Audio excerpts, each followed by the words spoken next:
গ্রামের fresh fresh তাজা মাছ কার না পছন্দ। তারপরে যদি এই মাছ হয় রাসায়নিক কোনো রকম খাবার মুক্ত, ভেজাল মুক্ত, একদম পুরাপুরি প্রাকৃতিক পরিবেশে বেড়ে ওঠা। তো আমরা এবার বাড়িতে যাওয়ার পরে মেজো ভাইয়া পুকুরে খাও জাল দিয়ে মাছ ধরে এবং বাচ্চা কাচ্চারা সব মহা আনন্দে চারপাশ ঘিরেছিল। জাল ভর্তি করে মাছ উঠেছে। তারপরে সেই মাছ ভাজা এবং মাছের ঝোল রান্না করে আমরা সবাই মজা করে খেয়েছি।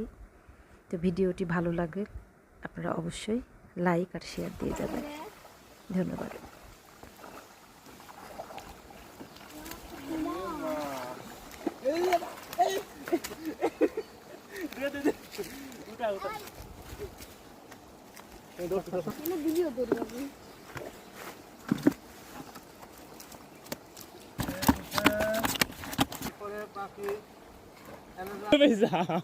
এই যে অর্ধেকখানি এই পাশে একটা অর্ধেকখানি এই হাতে। হ্যাঁ